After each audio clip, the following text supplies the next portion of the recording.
असं असतं ना इंटरव्ह्यू प्लॅन केलेला असतो ज्यानं वर्षी माझी एक प्रश्न देतो आणि मी उत्तर. नमस्कार सर.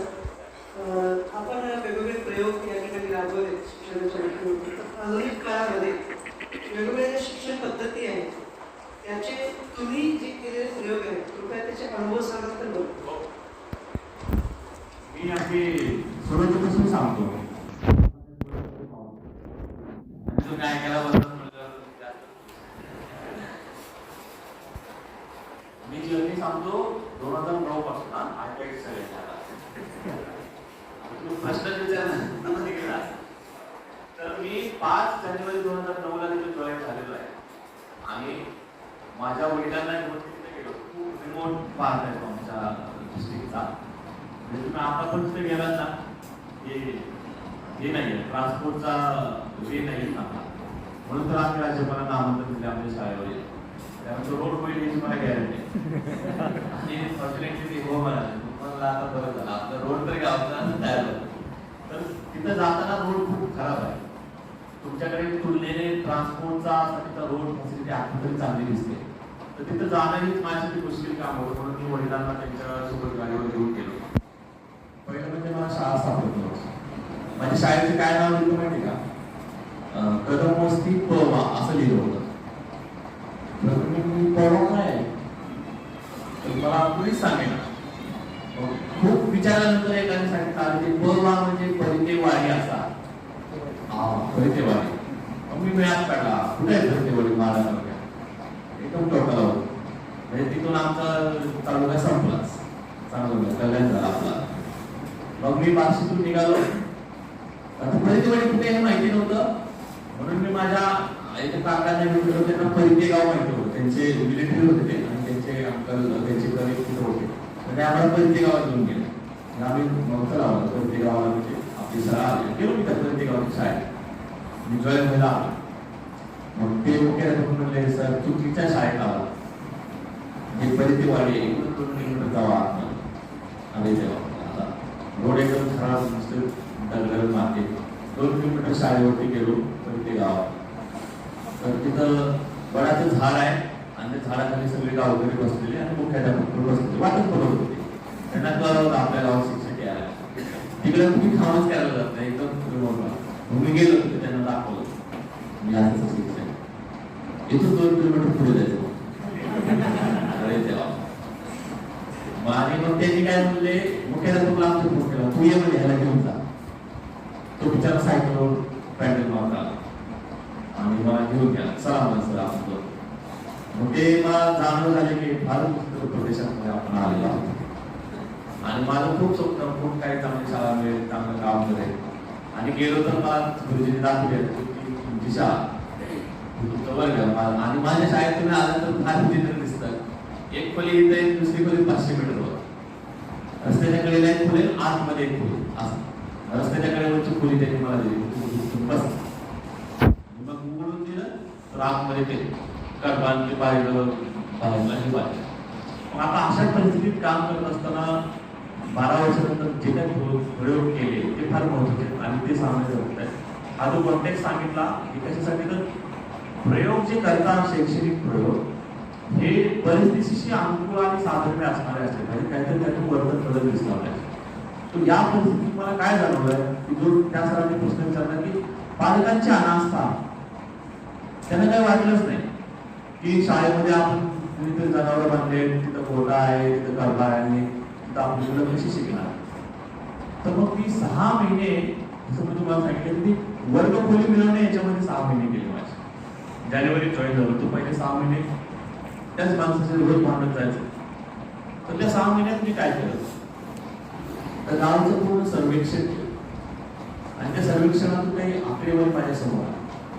तर ते काय होतं बेसिकली त्याचे एज्युकेशनल स्टेटस त्यांचं इकॉनॉमिकल स्टेटस कल्चरल बॅकग्राऊंड कोणत्या जमान्याची लोक आहेत किती त्यांचं इकॉनॉमिकमध्ये किती पैसे कमवतात त्यांचा अर्थोदयाचं साधन काय आहे त्याचं शिक्षण कितपर्यंत झालेलं आहे.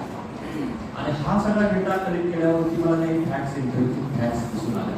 ते म्हणजे महिलांचं शिक्षणाचं प्रमाण ॲव्हरेज 7वी होतं आणि पुरुषांचं ॲव्हरेज 4थी होतं. किंवा आमच्या महिला फार शिक्षित आहे, तर यांच्याच मदतीने पुढे जायचं ठरवलं. पहिला मी कम्युनिटी एंगेजमेंट प्रोग्राम लावला. कम्युनिटी एंगेजमेंट म्हणजे मी जसं मी तुम्हाला सांगितलं की थेट पालकांमध्ये जायचं. मी माझ्या वार्षिक शिफ्ट झालो तेव्हा तिथं राहिलो आणि त्यांच्यासोबत त्यांच्या कम्युनिटीचा भाग झाला. त्यांच्यासोबत रोज घरी जायचं, नाश्त्याला जायचं, चहाला जायचं, चहा पिताना जाऊन बसायचं, गप्पा मारायचं. सो आपले विचार त्यांच्यापर्यंत मांडण्याअगोदर त्यांचे विचार ऐकणं फार गरजेचं आहे. लिस्नर असणं फार गरजेचं आहे. मग नंतर स्पीकर होता, तर ते खूप ऐकायचं, गप्पा मारायच्या आणि मग हळूहळू त्यांची गावातली जेव्हा पारावर गप्पा व्हायच्या बोलत तेव्हा दुसऱ्या गावातला पालक बोलवायचा, मग तो त्याचे अनुभव सांगतात. मग पुढच्या वेळेस त्याला त्याच्या मुलीला घेऊन यायला सांगायचं. हे इन्फॉर्मल वेने चालायचं. त्यांना असं वाटलंच नाही की हे बदल काहीतरी हा माणूस घडवतो आपल्याला. हा कम्युनिटी एंगेजमेंट प्रोग्राम मध्ये मी हेच साध्य केलं की ऍटलिस्ट मुलांच्या शिक्षणाबद्दल पालकांना थोडी तरी जागृती व्हावी. आणि मग लॅटर मी काय केलं, जसं मी तुम्हाला सांगितलं की एंटरटेनमेंट झोन केला, मग मुलं शाळेत येऊ लागली. पण आपण शिकवणं आणि ते मुलांपर्यंत पोहोचणं आणि ते घरी जाऊन पण त्याचं फॉलोअप होणं हे पण तितकंच गरजेचं असतं. म्हणून मी अलार्म ऑन टीव्ही ऑफ नावाचा उपक्रम सुरू केला. मी काय केलं, शाळेच्या बिल्डिंग मध्ये एक भोंगा लावला होता. फॅक्टरीमध्ये वगैरे शेवटीचे एक भरली की भोंगा वाजतो, सायरन वाजतो. तर तसा सायरन मी पुण्यात घेऊन माझ्या शाळेच्या बिल्डिंग वरती लावला आणि तो रोज संध्याकाळी 7 वाजता आम्ही वाजवायचो. तर 7 वाजता वाजला याचा अर्थ काय, टीव्ही ऑफ, बंद करा टीव्ही. काय करणार, काम बंद करा. आता तुमच्या मुलांसोबत बसायचं 1 तास. 8 वाजता परत एकदा तो सायरन वाजवायचा.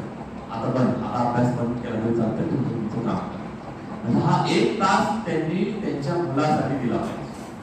आता तुम्ही सगळे शिक्षक आहात, जागरूक आहात, तुम्ही तुमच्या मुलांचा अभ्यास घेऊ शकता. त्यांचं काय, त्यांना ही जागृती नसते. मग ती जागृती निर्माण होण्यासाठी, ती रिस्पॉन्सिबिलिटी होण्यासाठी म्हणून तो 1 तास आम्ही ठेवलेला. आता 1 तासात काय करायचं त्यांना माहितीच नसतं ना, मुलांसोबत बसायचं म्हणजे आम्ही काय करायचं. म्हणून मग मी त्यांच्या मोबाईलवरती दुपारी मेसेज पाठवायचा की बाबा आज तुम्ही संध्याकाळी हे काम करायचं. So they get to know their role. त्यांना माहिती राहायचं की आज संध्याकाळी आपल्याला काय करायचं आणि त्याच्या आधारावरती ते स्वतःचं बाकीचं काम प्लॅन करायचं. आता यातून 2 गोष्टी साध्य झाल्या. पालकांची रिस्पॉन्सिबिलिटी वाढली. बघा मी माझं काम किती सोपं केलं. बघा अभ्यास घेणे, तपासणे हे काम मी सोडलं तर माझ्यावर निघलंच नाही, ते पालकांवरती सोपवलं. आता रोज पप्पा मम्मी सोबत घरी बसून अभ्यास करावा लागतो, मुलं तर थोडी काळजीपूर्वक अभ्यास करू लागतो. तू शाळेमध्ये येऊन कुणी अभ्यास केला नाही रे रोज हे बघत बसायची मला गरज पडली नाही. कारण पालकांनी मुलांनी केलं नाही की पालकांनी लक्ष दिलं नाही, पालकांवरती ब्लेम टाकायचं आणि मग त्याची जबाबदारी त्यांच्यावरती. सो जेव्हा तुम्ही एज्युकेशन सिस्टम मध्ये बदल घडवण्याचा विचार करता तर ऑल द स्टेक होल्डर्स जे असतात, शिक्षक आहेत, पालक आहेत, विद्यार्थी आहेत, समाज आहे, हे सगळे मिळून जेव्हा काम करतात तेव्हा ते बदल होतात. आणि अलार्म ऑन टीव्ही ऑफ हेच केलं की त्यांच्यामध्ये ती जबाबदारीचं भान निर्माण. आणि मग या मुलांना थोडंसं डिजिटल एज्युकेशन मी तेव्हा देत होतो की मुलं शाळेत आले की छोटे छोटे व्हिडिओज दाखवणं, त्यांना वेगवेगळ्या पॉवरपॉईंट प्रेझेंटेशनच्या मदतीनं नवीन कन्सेप्ट समजून सांगणं. त्यावेळेस आपल्या स्टेट गव्हर्नमेंट महाराष्ट्राच्या SCRT मध्ये मायक्रोसॉफ्टचं ट्रेनिंग सेंटर होतं, शिक्षकांना प्रशिक्षण मिळायचं. तर ते 10 दिवसाचं प्रशिक्षण घेतलं होतं आणि तिथून मला कशा पद्धतीनं चांगले प्रेझेंटेशन तयार करायचे हे शिकवलं आणि ते मुलांपर्यंत मी पोहोचवायचं. आणि मग ते आमच्या लॅपटॉपची बॅटरी अजूनही 3 तासाची होती. तो काही फुल प्लेस लाईट आमच्याकडे नसायची, ते 11 टाकून वगैरे तो चालायचा प्रकार. आणि मग मी मुलांना माझ्या लॅपटॉपमधला डेटा त्या पालकांच्या मोबाईलमध्ये ब्लूटूथने ट्रान्सफर करा, कधी मेमरी कार्डने ट्रान्सफर करा, अशा पद्धतीने ते काम चालायचं. आणि त्याच्यामध्ये काही आम्हाला अडचणी जाणवू लागल्या की कधी कधी मोबाईलचा फॉर्मॅट त्याला मॅच होत नसायचा, आमचा डेटा आणि त्याचा मोबाईल फॉर्मॅट सेम नसायचा, कधी कधी डेटा करप्ट व्हायचा, त्यांना अडचण यायची. सो मग याच्यावरती काय उपाय असू शकतो हे विचार करत असताना अपघाताने त्या QR कोडचा जन्म झाला.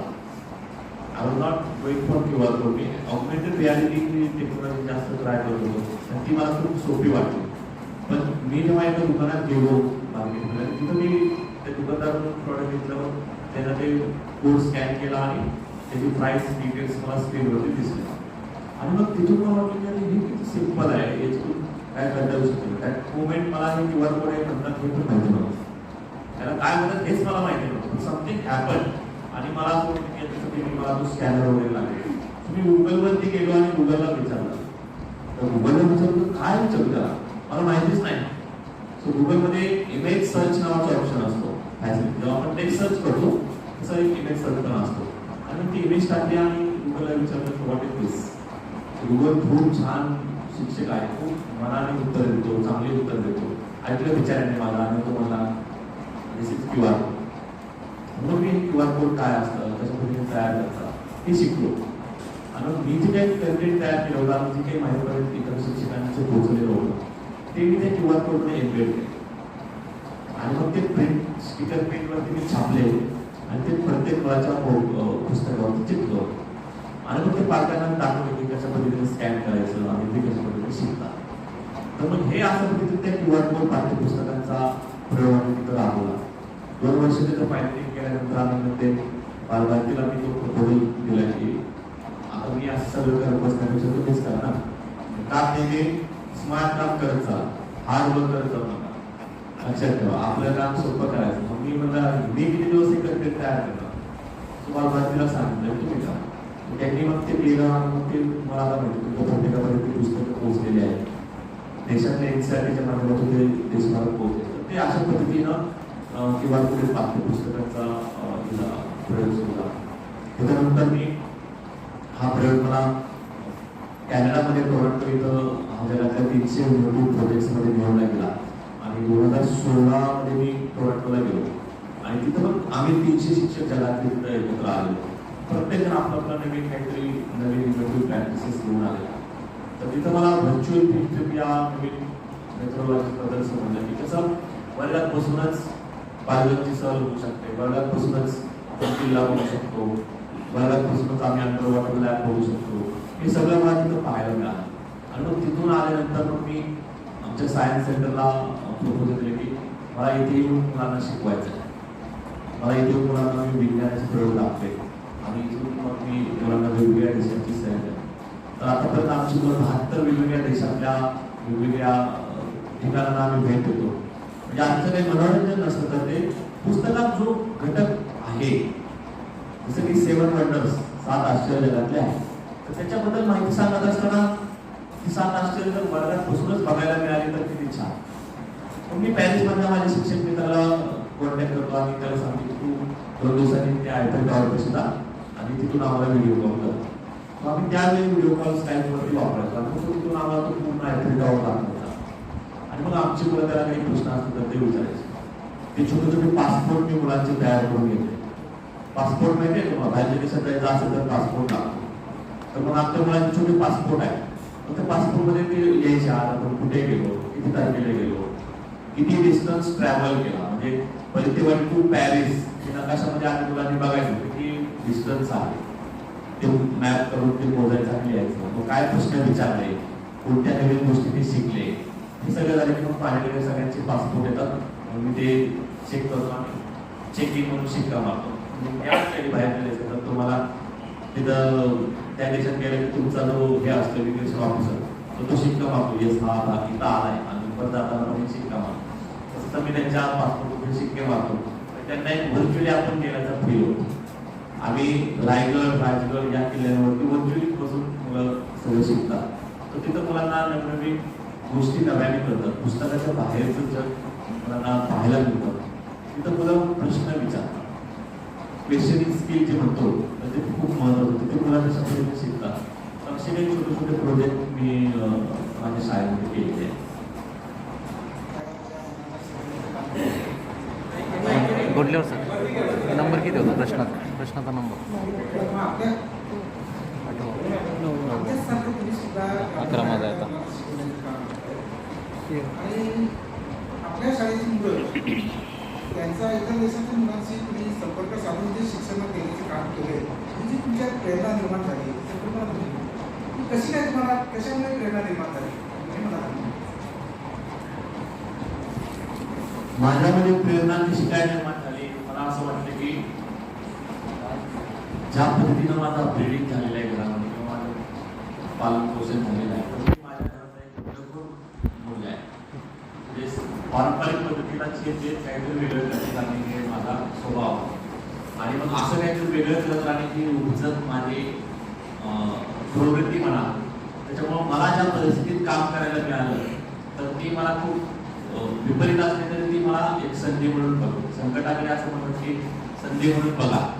तर मला ते चॅलेंज वाटलं आणि चॅलेंज हे ऍक्सेप्ट करत राहणं हे मला आवडतं की काहीतरी नवीन नवीन आपण केलं पाहिजे. तर ही प्रेरणा मला असं वाटतं की त्या परिस्थितीनं माझ्यामध्ये निर्माण केली, की ज्या परिस्थितीनं मला शिकवलं की यू शुड डू डिफरंट, काहीतरी वेगळ्या गोष्टी तुम्ही करायला पाहिजे. तर तुमची परिस्थिती ही चांगली पण असते, कधी कधी विपरीत पण असते. पण हे तुमच्यावरती खूप मेंटली डिपेंड आहे की तुम्ही कसं बघता. तर मी त्याच्याकडे पॉझिटिव्ह बघितलं आणि ती प्रेरणा निर्माण झाली.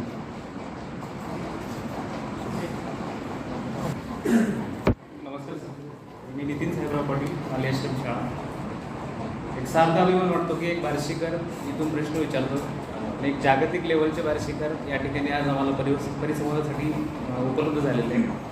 तर माझा प्रश्न असा आहे की शिक्षण प्रक्रियेचं खरं जर यश असेल तर ते शिक्षक आणि विद्यार्थ्यांमधला जो संवाद आहे तो संवाद जितका सुलभ आणि जितका चांगला तितकी शिक्षण प्रक्रिया यशस्वी होईल.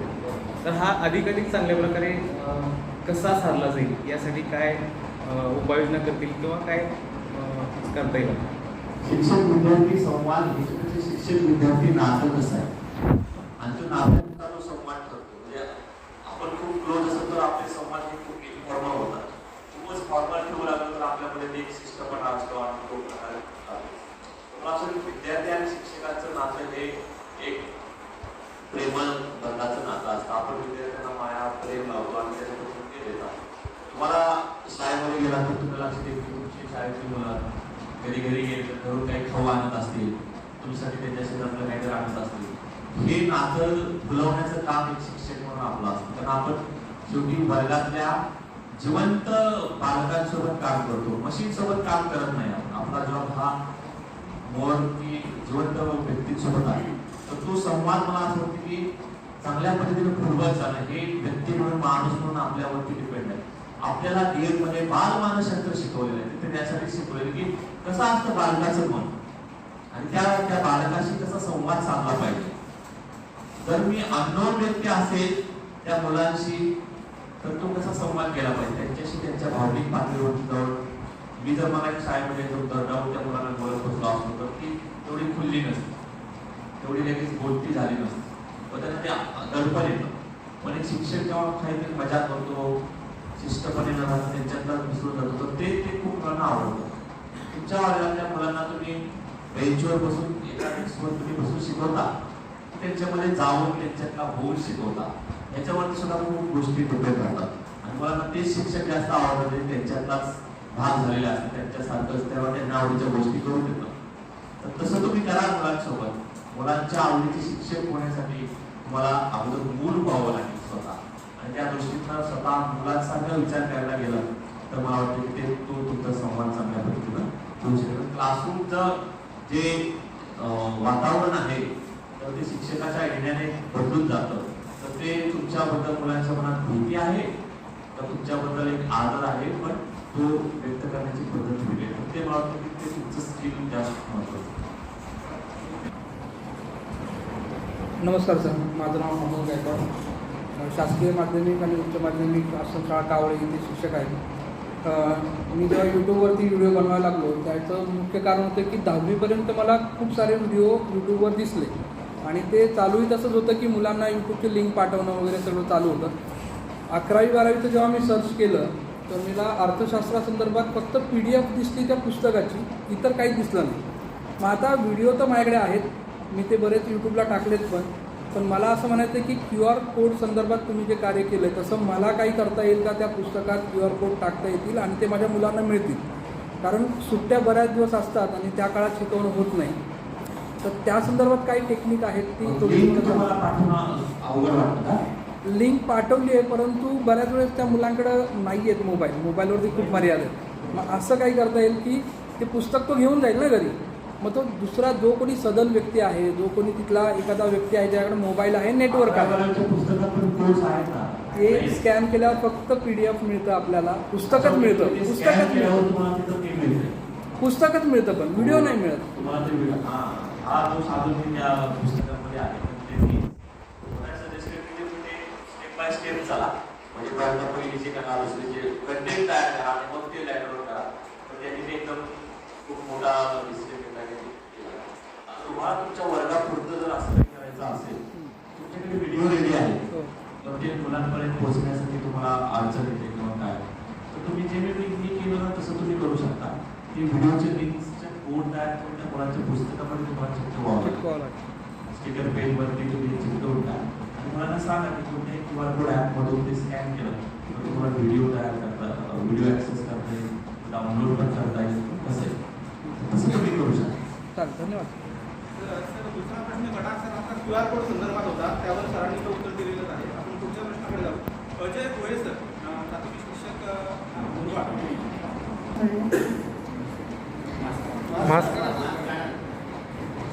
सहा ते 14 वर्गातील विद्यार्थ्यांमध्ये सकारात्मक दृष्टिकोन जागृत ठेवण्यासाठी कोणत्या उपाययोजना कराव्या लागतील? सकारात्मक दृष्टिकोन निर्माण करण्यासाठी काय प्रयत्न करावे लागतील? मी एवढं सांगतो, मुलांमध्ये सकारात्मक दृष्टिकोन निर्माण करण्यासाठी शिक्षकांनी स्वतःमध्ये सकारात्मक दृष्टिकोन निर्माण केला.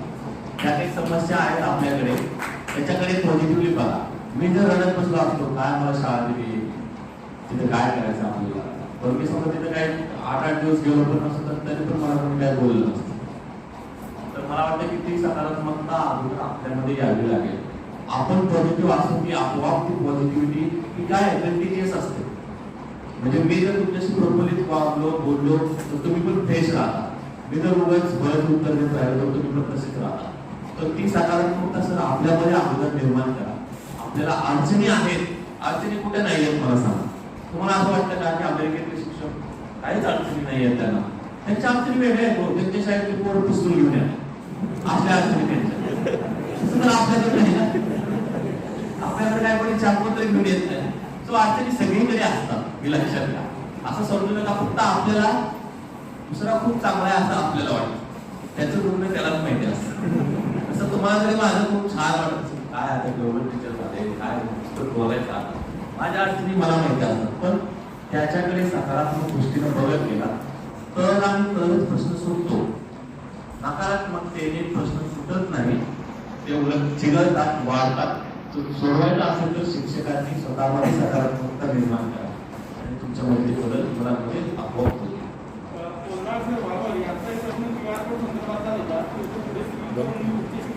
माझा प्रश्न होता की आपण मूल्यमापन, विद्यार्थ्यांचे मूल्यमापन करत असतो आणि मूल्यमापन करत असताना आपण विद्यार्थ्यांचं आकारिक आणि संकलित मूल्यमापन करतो. तर आपण आपल्या शाळेमध्ये विद्यार्थ्यांचं मूल्यमापन करण्यासाठी कोणकोणत्या पद्धती वापरल्या आणि त्या कशा? मगाशी मी सांगितलं की कोरी पानं जे मला खूप आवडतं, त्यात माझं काम खूप सोपं झालेलं असतं. पेपर तयार करणे वगैरे भाग मला लागत नाही, ते मुलं तयार करतात स्वतःची. त्याच्यानंतर जेव्हा पहिल्यांदा कोरी पानं देतात, तेव्हा दुसरी जी आपल्याला एक आकारिक आणि दुसऱ्याला चाचणी घ्यावी लागते दुसरी, तर त्यावेळेस एकेका मुलाला त्या वर्गाची प्रश्नपत्रिका तयार करायला लावतो. आणि आधी असते एक अट ही असते की पुस्तकातले प्रश्न घ्यायचे नाही, मग त्या स्वतःचे प्रश्न स्वतःने तयार करावे लागतात. मग ते चुकतात. तुम्हाला असं की त्यांना स्वतःचं मूल्यमापन करून देण्याची संधी देतो. त्या गोष्टीमध्ये मी फारसं पडत नाही, कारण मला असं वाटतं की ते मूल्यमापन त्यांचं आहे. मी माझं मूल्यमापन करायचं मी लेखी परीक्षा घेईन आणि त्यांच्याकडून त्रुटी घेईन. दुसरं एक आहे, मी पॉइंट बॅजेस आणि सर्टिफिकेशन PB आणि C पॉइंट बॅजेस आणि सर्टिफिकेशन ही एक पद्धती वापरतो. त्याच्यामध्ये काय होतं, जेव्हा मी मुलांना प्रोजेक्ट दिलेले असतात तर सर्टन स्टेप्स पूर्ण केले की त्यांना सर्टन पॉइंट्स मिळतात. म्हणजे जसं तो मागाचा प्रोजेक्ट मी सांगितला, त्याच्यामध्ये त्यांनी कंटिन्युअसली ऑब्झर्वेशन शीटमध्ये मार्किंग केलं तर त्याला सर्टन पॉइंट्स मिळतात. 10 पॉइंट्स मिळतील, 4 आठवडे केलं तर 20 पॉइंट्स मिळतील असं. आणि त्या सर्टन पॉइंट्स नंतर सर्टन बॅजेस मिळतात. तेव्हा 100 पॉइंट्स तयार होतात. तो 100 पॉईंट तिकडे येतात तर तेव्हा त्याला एक गोल्ड बॅच मिळतो, सिल्वर बॅच मिळतो, असा बॅच मिळतो. आणि त्या बॅचेसचं माझ्या मुलांची जी गुणपत्रिका असते किंवा जी मार्कशीट असते त्याच्यामध्ये आपल्याला आता वर्णनात्मक नोंदी लिहायला मिळतात. तर त्याच्यामध्ये मी त्याच्यात मिळालेल्या बॅचेसनुसार त्याच्या नोंदी तिथं तयार करतात. ही खूप साधी सोपी पद्धत मुलांना पण खूप आवडते, कारण त्याच्यामध्ये स्कोरिंगचे चान्सेस वाढतात. चला ही ऍक्टिव्हिटी पूर्ण केली की 10 गुण मिळणार आहे, हे केले की 10 गुण मिळणार आहे, हे झाले की हा बॅच मिळणार आहे. तो त्यांच्यामध्ये बॅच मिळवण्यासाठी खूप कॉम्पिटिशन लावतात आणि वर्गात मी त्यांना तो बॅच त्याच्या खिशावरती लावून देतो. त्या दिवशी त्याच्याकडे आता एवढे सिल्वर बॅचेस 4 झालेले आहेत, 4 सिल्वर झाले, 1 गोल्ड मिळतो. तर असं मुलांना खूप भारी वाटतं. तर ही एक खूप छान मूल्यमापन पद्धती आहे की मूल्यमापन ही एकदा करायची प्रोसेस नाही आहे, हे लक्षात घ्या. तर ती सातत्यपूर्ण करायचं, तर नावच आपलं कंटिन्युअस अँड कॉम्प्रिहेन्सिव्ह इव्हॅल्युएशन, सातत्यपूर्ण करायचं ते काम आहे. फक्त ते इनोव्हेटिव्हली क्रिएटिव्हली असं काय केलं की मुलं आपोआप त्या ठिकाणी जातात. आपण वेगळ्या पद्धतीनं फारसं करायचं किंवा तर मी हे असं करतो सर की त्याच्यातून मला चांगल्या तरीके रिझल्ट मिळायचे पाहिजे. ज्या पद्धतीनं QR कोड प्रणाली ही भारतीय शिक्षण प्रणाली चांगल्या प्रकारे सुप्रसिद्ध झाली, त्याच पद्धतीनं तुमची काही इतर इनोव्हेटिव्ह आयडियाज असतील किंवा तुमच्या विदेशी मित्रांच्या काही इनोव्हेटिव्ह आयडियाज असतील त्या भारत सरकारनं भारतीय शिक्षण प्रणालीत राबवाव्यात असं तुम्हाला वाटतं? हो, पण सिस्टमला काय वाटतं हे फार महत्वाचं आहे. मला पण वाटेल माझं काम सगळ्यांनी घ्यावं. तर अशा पद्धती भारत सरकार काय करेल हा आपल्या एरियातला भाग. मला जे आवडले ना तर ते मी काम करतो. मला पण सांगितलं की मी माझ्या वर्गात राष्ट्रपती असतो, तिथं कुणाचं काय करायचं काय नाही हे आपणच ठरवतो. तर यू टेक लिबर्टी, मला ती आहे, स्वातंत्र्य आहे. आरटी जरी वाचलं ना तर त्यात तुम्हाला शिक्षकाच्या कृतीला आव्हान देण्याची भाषा त्या आरटीमध्ये नाही. आरटी लिगल भाषेमध्ये जरी बोलायला गेला तर शिक्षकाच्या मुलांसाठी सद्भावनेने केलेल्या कृतीला कुठेही चॅलेंज केलं जातं. कायद्याच्या भाषेमध्ये तर ते नाहीच झालं. तर तुम्ही असे इनोव्हेटिव्ह प्रॅक्टिसेस वर्गामध्ये करा. ते तुम्हाला चांगले वाटले तर इतर प्रकल्प शाळांमध्ये इतर शाळांमध्ये राबवा. त्यांचे टप्पे असतात. मी डायरेक्ट काही शिक्षण मंत्र्याकडे जाऊ नाही शकत. ते खूप छान आहे माझ्या शाळेत, करा तुम्ही.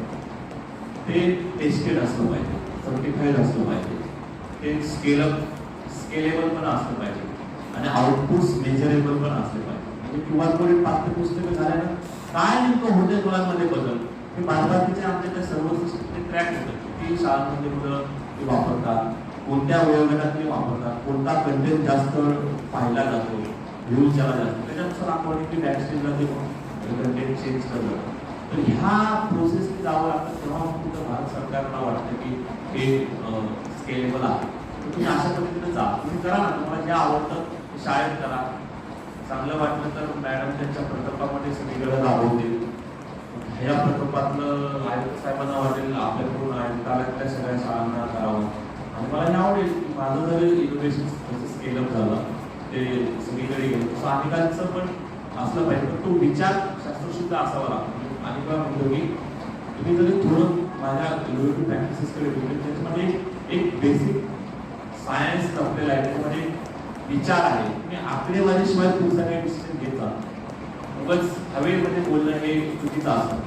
ठीक आहे, त्याचे ते फॅक्ट्स अँड फिगर्सच्या आधारे डिसिजन घ्यायचं. कोणताही उपक्रम राबवायचा तो का राबवायचा ते उत्तर स्वतःला पाहिजे. इसले गुरुजींनी QR कोड केले म्हणून मी पण QR कोड तयार करतो. हे मेंढराचं काम झालं. मेंढर बघितलं ना, ते एक बॅच सुरू केली तसं नाही. Your great. शिक्षक म्हणजे खूप सर्जनशील प्राणी आणि स्वतःची क्रिएटिव्हिटी वापरा. असं काहीतरी नवीन करा. मला पण सांगा तुमच्याकडून काही नवीन प्रॅक्टिसेस असतील सर आम्ही असं करतो. मला पण आवडेल ते पण तुमच्याकडून जाणून घ्यायला. आम्ही कोणते इंटरनॅशनल तुमच्याबद्दल सांगता आलं बोलता आलं. तर आता मी युनेस्को अफगाणिस्तानच्या मुलींचं शिक्षण खूप प्रभावित होत आहे. तर नाव आय ट्राईंग की युनेस्कोच्या माध्यमातून तिथल्या मुलींपर्यंत QR कोड पुस्तकं पोहोचवायची आणि मग त्या मुली घरी बसल्या देखील त्यांचं शिक्षण कंटिन्यू करू शकतो. तो त्यासाठीचं पण असं माझ्या डोक्यातलं ते इन्व्हेस्टिस मी त्यांच्याकडे करतो. पण असं तुमच्याकडे काही असेल तर नाव I am voice of millions of teachers. तो शिक्षकांना एक प्लॅटफॉर्म उपलब्ध झाला की ते रणजित बिझनेसच्या माध्यमातून जगभरात आपल्या कल्पना पोहोचवू शकतात. आणि म्हणूनच मी मॅमला म्हणते की आउटपुट काय तुम्ही एक्सपेक्ट केलं तर 5 शिक्षक तुम्ही एक्सपेक्ट केलं त्या शिक्षकांचा प्रॅक्टिसेस अगदी मी भर बँकेत डिरेक्टली आणि जसं ॲडवायझर तिथं मी त्यांना डिरेक्टली सांगू शकतो. पण त्याच्यासाठीचे जे टप्पे असतात ते तुमचं ऑलरेडी टेस्टेड व्हेरीफाईड असेल तर ते होऊ शकतं. सोबत नोएडाला सध्या मी प्लेस नाही. पण भारतात टाटा मोटर्स 21,000 मुलांचं IIT आणि नीटचं कोचिंग राबवत आहे सध्या. तर ते ऑल इंडिया लेवलचे आता जानेवारीमध्येच कार्यक्रम सुरू झाले. सर आत्तापर्यंत आपण जे चर्चा केलेली आहे ते प्रायमरी एज्युकेशन आणि सेकंडरी एज्युकेशनवर आहेत. पण या एज्युकेशनला ॲस्पिरेशन बरोबर कसं जोडता येईल आणि ते पर्सुएशनपर्यंत कसं जाईल. काय की आता आपल्याला डॉक्टर व्हायचं, इंजिनियर व्हायचं ते सगळ्या मुलांना 11वी-12वीला समजतं आणि नाही समजत असेल तर 12वीनंतर ड्रॉपआउट होऊन जातं आणि तेथपर्यंत ते कॉम्पिटिशनची वेळ निघून जातात आणि त्यांना समजतच नाही काय करता येईल. तर ॲस्पिरेशन आणि एज्युकेशन विथ पर्स्युएशन कसं पर्स्यू करता येईल या भागात. तर ते त्यासाठी मला वाटतं की हे टॅलेंट हंट होणं प्रायमरी लेवलला त्याचा इंटरेस्ट एरिया जो आहे ना तो आपल्याकडे बेसिकली प्रायमरी एज्युकेशन मिडल स्कूलला तो ट्रॅक होत नाही. तो लॅटर 12वी नंतर आपण इंटरेस्ट एरियाकडे जातो. असे काही ॲप्टिट्यूड टेस्ट ज्या मुलांच्या असतात जे आपल्याला मिडल स्कूल लेवलला आपण ट्रॅक करू शकतो. तर तिथं आपल्याला त्यांचा इंटरेस्ट एरिया समजला की मग त्याच्या पुढे त्यांना करिअर करण्यासाठी उपयोग करू शकतं. आता काही मला वाटतं स्किलिंग कोर्सेस गव्हर्नमेंट ऑफ इंडियाने सुरू केले स्किल बेस्ड एज्युकेशन. तर तिथंही आता प्रायमरी स्कूल आणि मिडल स्कूलला पण आम्ही आणतोय. आता स्किल डेव्हलपमेंट डिपार्टमेंटची आमची चर्चा चालू आहे माझी की आपण स्टार्टअप कल्चर जे आहे ते कसं ग्रामीण भागामध्ये लहान मुलांपर्यंत नेता येईल आणि तिथून काही एंटरप्रिन्युअर्स किंवा स्टार्टअप्स जे तयार होत आहेत तर ते मुलांपर्यंत कसं घेऊन जाता येईल ते पण मी जास्त प्रयत्न करू. तिथं मला असं वाटतं की तुम्ही जो ॲस्पिरेशनचा मुद्दा आणताय तर तो लॅटर 12वी नंतर ट्रॅक व्हायला सुरुवात होते. पण तिथं लहान वयातच गेलं जसं की आपण अनेक वेळा वाटतो की या देशातल्या 10 वर्षाचा मुलगा मोठ्या कंपनीचा मालक आहे आणि मग तो 10 वर्षात त्याला कसं काय कळतं की आपण कंपनी स्थापन करावी राईट. तर हे लहान वयात मुलांपर्यंत पोहोचवण्यासाठीचा आम्ही स्टार्टअप स्कूल नावाचा प्रोग्राम डिझाईन करतोय की तिथं ज्या मुलांना असं आयडेंटिफाय करता येईल आपल्याला की हे याच्यामध्ये हे इंटरेस्ट एरिया आहे किंवा यांच्या ह्या बेस्ट आयडियाज आहेत की ज्या स्टार्टअपमध्ये कन्वर्ट होऊ शकतात. तर हे आपल्याला मिडल स्कूलमध्ये कुठंतरी त्यांचे ॲप्टिट्यूड टेस्ट वगैरे किंवा त्यांचे जे शिक्षकांनी मूल्यमापन असतं त्याच्या ऑब्झर्वेशन शीट्स असतात त्याच्यातून काहीतरी मला वाटतं की ते आयडेंटिफाय होऊ शकतं आणि तिथूनच मग ते त्यांच्या मनात कळलं की नाव आय कॅन बिकम डॉक्टर किंवा मला तो इंटरेस्ट एरिया आहे त्याच्यातून तो तिथं पुढे अगदी तो 10वी नंतर नीटच्या तयारी लागते किंवा 12वी नंतर तो त्या तयारीला लागतो. त्याला जो लहान वयातच समजतं की आपण त्या एरियामध्ये जाऊ किंवा नंतर UPSC मुलं अनेक करतात LPSC करतात तर ते परत लॅटरवर स्टेजला कळतात आणि मग मॅडम परत 8वीची NCERT पुस्तक वाचत बसतात ते परत मागे येतात तसा असा तो प्रकार असतो. तर ते लहान वयात टॅलेंट हंट करणं आणि त्याच्या इंटरेस्ट एरियानुसार त्याला शिक्षण देणं हे मात्र आपल्याकडे मिसिंग आहे. तर ते करायचं झालं तर मग तो खूपच रॅडिकल डिसिजन काढतो जे चांगला उत्तरं दिली. प्रश्न तर भरपूर होते सर परंतु वेळेअभावी आम्ही आपल्याला विचारले आणि आपण अगदी छान प्रकारे प्रत्येकाचं समाधान होईल असे उत्तर आम्हाला मिळालेले आहे. आमच्याकडे पण आमचे काही शिक्षक आहेत 35 शिक्षक हे ॲक्टिव्हच आहेत आणि मराठी सांगितल्याप्रमाणे ग्रामीण भागामध्ये काम करत असताना भरपूर समस्या असतात समस्यावर मात करत सुद्धा आमच्याकडे ATWसारखे IAS घडता आहे. नीटचं सुद्धा आम्ही आता कंडक्ट केलेली आहे. नीटची परीक्षेसाठी 2 वर्षासाठी आमच्याकडे आम्ही काय होईल अशी तयार केलेली आहे. असे अनेक उपक्रम आमचे शिक्षक राबवत असतात. त्यातले एक 5-6 उपक्रम आपण आता सरांना सांगूया. आपल्या स्वयंस्फूर्तीने आपण शाळेमध्ये जे काही उपक्रम करतायत त्या उपक्रमांमधून आपल्याला वाटत असेल जसं गायकवाड सरांनी सांगितलं गायकवाड सरांनी यूट्यूबच्या माध्यमातून विद्यार्थ्यांना मी तयार करून दिलेले आहे अनलॉक लर्निंगच्या असे बरेचसे उपक्रम आपण आपल्याकडे पण राबवतो. तर थोडीशी ते पण सुद्धा आपण सरांकडे शेअर करूया. तर स्वयंस्फूर्तीने आपल्याला जर कोणाला सांगायचं असेल तर बरोबर आपण शाळेवर काय चांगला उपक्रम करतो आपण हे सांगणं अपेक्षित आहे. धन्यवाद. विचारू शकले नाही आणि ते तुमच्या QR कोडच्या संदर्भातच होतं विद्यार्थी केंद्रित शिक्षणाच्या बाबतीत. पण मला अजून काहीतरी विचारायचं आहे कारण मी लँग्वेज टीचर आहे आणि ह्या एरियामध्ये काम करते सर मला 15 वर्ष झाले. मला त्यांची लँग्वेज शिकायला लागली. म्हणजे मी जेव्हा मी सांगते की त्यांच्याशी आपण लिसनिंगच्या थ्रू इंग्रजी पूर्ण ऐकवायचं then how can a teacher work as a teacher in the school. Is very important.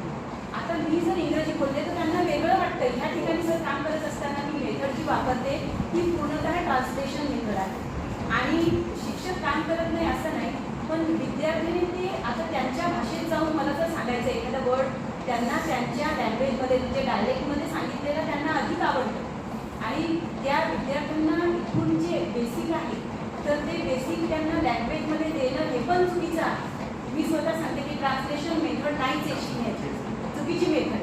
आणि एलपासून जर सुरुवात होत आहे, आपण डब्ल्यूपासून स्टार्टिंग करतोय आणि हे जेव्हा इम्प्लिमेंट होईल, शासन जेव्हा बदल करेल ना तेव्हा सर खऱ्या अर्थाने मला वाटतंय की कुठेतरी चेंज होईल. प्रश्न काय होता? माझा प्रश्न हा आहे की मी ग्रामर आता आपल्याला ट्रेनिंग घेतल्यानंतर म्हटलं झालं की ग्रामर शिकूच नाही आणि आमचा मुख्याध्यापक आम्हाला विचारतो कुणी असो की मॅडम तुम्ही ग्रामर घेतलंच नाही म्हणून पॅसेज जर झालाय तर सेंटेन्स पॅटर्न कळलंय त्यांना. सेंटेन्स आहे तिथे त्यांना कळलंय की सब्जेक्ट वर्ब आणि ऑब्जेक्ट आहे. आणि सर मी रिअली सांगते म्हणजे तो मुख्याध्यापक मराठीचा असेल किंवा आहे तो मुख्याध्यापक आहे. मी कंप्लेंट करते की कसं आहे आणि सर मला म्हणायचंय की आपण पारंपरिक पद्धतीने जे शिकवतोय ना ते एकदम चुकीचं आहे. आणि सर इंग्रजी जर त्यांना यायला हवंय तर कुठेतरी शिक्षकाला पण स्कोप दिला पाहिजे की तुम्ही तुमच्यामध्ये आहे इम्प्रूव्हमेंट तर तुम्ही विद्यार्थ्यांना इंग्रजीमधूनच या भले सिलेबस 6 महिन्यांनी लेट शिकवा, पण 10वीला आम्हाला सर आधी सिलेबस कव्हर करावा लागतो आणि आम्हाला ही अडचण आहे. तर तिथे मला हे म्हणायचं आहे की आम्ही जे ट्रेनिंगमध्ये सांगितलं जातं ते इम्प्लिमेंट करायचं, आमचे मुख्याध्यापक सांगतात ते इम्प्लिमेंट करायचं आणि आम्हाला तर वाटतं की पोरांना इंग्रजीतून म्हणजे बोलता तरी निघाल एखादा वर्ड एखादा शब्द एखादा सेंटेन्स बोलता आलं तर आम्हाला तेवढंच बरं वाटेल. तर आम्ही काय नाही, आपण एकच करायचं, सगळ्यांचं ऐकायचं करायचं ते आपण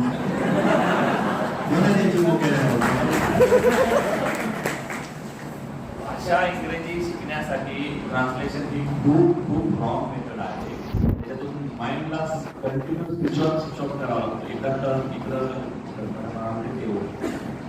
पहिल्यांदा लिस्निंग म्हणजे काय माहिती का, त्यांना वाक्य नाही शिकवायचं, गाणी शिकवायची, राईम्स शिकवायची. कॉन्फिडन्स येत होतं त्या मुलांमध्ये. ते जॉनी उगाच नाही आम्हाला पहिलीला शिकवायला लागलं, काय त्याचा अर्थ माहित नव्हतं. म्हणजे ऍक्शन करतो जॉनी घरी गेले तर जॉनी कोण जॉनी माहिती नाही. इटिंग शुगर म्हणजे काय खाल्ली का त्याला माहिती नाही. म्हणजे विदाउट अंडरस्टँडिंग ते स्पीकिंग करतात आणि मग त्या स्पीकिंगचे परत वेगवेगळे सब स्किल्स आहेत, प्रोसेस आहेत. लिस्निंग म्हणजे फक्त ऐकणे, समजपूर्वक ऐकणे हा त्यातला सब पार्ट आहे. तुम्हाला माहितीये का की जगामध्ये लिस्नर्सचा एक पुरस्कार दिला जातो. खूप चांगला ऐकणारा इंटरनॅशनल लिस्नर्स असोसिएशन आहे आणि best listener of the world म्हणून ते अवॉर्ड देतो. कशाचे अवॉर्ड म्हणजे फक्त ऐकायचं अवॉर्ड. म्हणून म्हणतो की पहिल्यांदा मुलांकडून अपेक्षा ते ठेवू नका, एन्जॉय, आनंदी होऊ द्या. अरे आपल्याला काय अर्थ करून देऊ नका. दुसरं बोलताना ग्रामर चुकलं तर चुकू द्या, चुकला तरच तू शिकणार आहे. तुम्ही पूर्ण बरोबर असण्याची अपेक्षा करता तर ती मशीनकडून अपेक्षा करावी. माणसाने चुकलंच पाहिजे, पूर्ण ते माणूस आहे, मशीन नाही का. मी बऱ्याच वेळा तुम्ही इंग्रजी पण माझा ऐकला, बऱ्याच वेळा चुका केलेल्या असतात, काय फरक नाही पडत. भाषा ही आपले विचार समोरच्यापर्यंत पोहोचवण्यासाठी एक मीडियम. त्याच्या पलीकडे भाषेचं फारसं महत्व नाही. मग ती इंग्रजी आहे, मराठी आहे, कन्नड आहे, तेलुगू आहे, याचा काही परिणाम नाही. त्याच्यामुळं याचे मुख्याध्यापक जे कोणी आहेत त्यांनी कृपया त्यांना टेन्शन देऊ नका, त्यांना ग्रामर शिकवले का वगैरे विचारू नका. त्या खूप आमचे शिक्षक आम्ही जॉनी यस पप्पाचा जाण्या हो बाबा साखर खाल्लीच नाही बाबा, हे पण आमच्या शिक्षकांनी वगैरे सगळ्या सिस्टम वगैरे अपडेट झाल्या, शाळा आहे झाली. प्रश्न शाळेमध्ये अनेक असतात, शिक्षकांपासून विद्यार्थ्यांपर्यंत. आणि त्याच्यातला एकदम छोटासा प्रश्न सरांना काय सोपवायचं त्याच्यावरून आम्हाला बोलणं ऐकलं. जसं त्यांनी सांगितलं की मॅथ सर विचारतात व्याकरण शिकवलं, मुलं बऱ्याचदा पाणी प्यायला गेली जायची, म्हणजे उठून आणि बाहेर जायचं. शाळा आहेच आहे, वॉटर फिल्टर बसवलेला आहे, पण वर्गातून तर त्याला वॉटर फिल्टरच प्यायला जायचं आहे. म्हणजे तो 4 वेळा विचारून जाणार आणि सरांचा कधी राऊंड झाला का काय रे का बरं बाहेर चालला. मग सर कधी कधी मिटिंग नाही वर्गातून बऱ्याच वेळा पोरं तुमचे बाहेरच फिरत असतात याच्यावर काही करता येईल का हे बघा हे चांगलं दिसत तुम्ही शिकवता की मुलं बाहेर फिरतात असं विचार करता करता माझ्याही लक्षात आलं आपण पण पाणी प्यायला बऱ्याच वेळा इकडे तिकडे जसं मग तुम्ही सांगितलं की आपल्यात बदल झाला पाहिजे मग मी पाण्याची बॉटल ठेवायला सुरुवात माझी कंटिन्यू टेबलवर पाणी जेव्हा शिकवताना ताण लागले बोलताना तर पाणी प्यायला लागलं. मग मी म्हणतो मुलं तर 4-8 दिवस असं पाहिलं की मुलं जे काही बदल करतात त्यांचं स्वतःचं काय मला त्याच्यात थोडा फारसा 1-2 मुलांनी पाणी आणलं पण मला सगळ्यात बदल करायचा होता. मी वर्गातच स्ट्रेट ठेवून टाकलं बिस्लरी आणल्या 10 बार आणि ठेवून दिल्या. त्याच्यात माझं सायन्स पण मला पुढे घेऊन जायचं की शरीरामध्ये पाणी किती असलं पाहिजे आणि माणसाने पाणी किती वेळा पिलं पाहिजे. पाणी बॉटल ठेवल्या 12-13 बॉटल बसायचे मुलं 50-60 होते ते उठून पाणी प्यायचे. सगळ्यांना फ्रीडम होतं ज्याला ताण लागली त्याने उठून पिऊन घ्यायचं. मग दिवसातून किती पाणी जायला पाहिजे शरीरात हे मला त्यांच्यापर्यंत नेता आलं. नंतर असं लक्षात आलं त्या पाण्यावरून की मग पाणी बॉटल भरायची कोणी मग त्यांच्यात वाद होती. मी तुम्ही तुमचं बघावं तुमचं तुम्ही कोणीतरी पाणी लावा मी कंपल्सरी का तू भर का तू भरायचं तुम्ही ठरवा. त्यांना असं वाटलं भांडणं होतात आपली यांनी भरलं नाही त्याने भरलं नाही. नंतर असा आमूलाग्र बदल झाला की मुलं स्वतःची पाण्याची बॉटल बरोबर आणायला लागले आणि जागेवर प्यायला लागले. आणि त्याला सर साक्षीदार आहे की मॅक्झिमम मुलं आता शाळेमध्ये पाण्याची बॉटल आणतात. मॅडमनी सांगितलं पण मी कापुरे सरांच्या हाताखाली काम करताना एकदम सुंदर एक्सपिरियन्स आहे. जेव्हा आम्ही ISO केली आणि आपल्याकडे एक मोठं एक्झिबिशन भरलं होतं आपल्या जवाहरमधलं सर्वात मोठं एक्झिबिशन क्रिएटिव्हिटीवर विद्यार्थ्यांच्या आणि आदरणीय कौर मॅडम होत्या त्यांनी एक वाक्य वापरलं तिथे की मुझे 8 महीने पता होता तो इससे और बहुत बेटर हो सकता था. फक्त सरांनी फ्रीडम दिलं की काहीतरी वेगळं मला पाहिजे. क्रिएटिव्हिटी तुमची असेल कंपल्सेशन माझं नसेल की मला असंच पाहिजे. असं ज्यावेळी शिक्षकाला फ्रीडम असतं की त्याच्यामुळे त्याचे चेंजेस त्या कोणत्याच्या शाळेमध्ये अनेक दिसले. आणि संवेदनशीलचं सरांनी म्हटलं की सकारात्मक बदल कोणीतरी म्हटला शिक्षक इंटरॅक्शन विद्यार्थ्याची आणि शिक्षकाची कसं असावी. तर मी माझा एक शेवटचा अनुभव शेअर करतो. खाली बसतो मी न्यायाला होतो माझ्याकडे 6वीचा वर्ग होता. जुनी जे काही मंडळी याच्यात पण काही मंडळी असे जे जुने मुख्याध्यापक आदरणीय हे स्पर्धात्मक शिक्षकांमध्ये स्पर्धा लावून देतात की कोणाचं चांगलं काम दिसेल कोण चांगलं करेल. तसं मला आदरणीय निकम सर म्हणून मुख्याध्यापक होते ते रिटायर झाले. परिपाठाचं पाळी असायची वर्गात ज्याचा परिपाठ सुंदर. In this class, mistakes are expected, respected and celebrated. त्या क्लासमध्ये आम्ही चुका करणं हे एक्सपेक्टच केलेलं आहे. चूक केली म्हणजे त्याचा आम्ही रिस्पेक्ट करतो आणि ते सेलिब्रेट करतो. ज्ञान बद्दल शिकवतो कारण ती चुकला म्हणजे नवीन शिकण्याची परिस्थिती त्यांना मिळाली. तर असं काहीतरी जर ते चुकलेच नसते त्यांनी त्या दिवशी गरजच राहिले नसते तर त्यांच्याबद्दल मुलांच्या मनातली भावना त्यांच्यापर्यंत पोहोचायला वेळ लागला. तर असं हे मला वाटतं की असं शिक्षकांमध्येच ते सगळं असतं.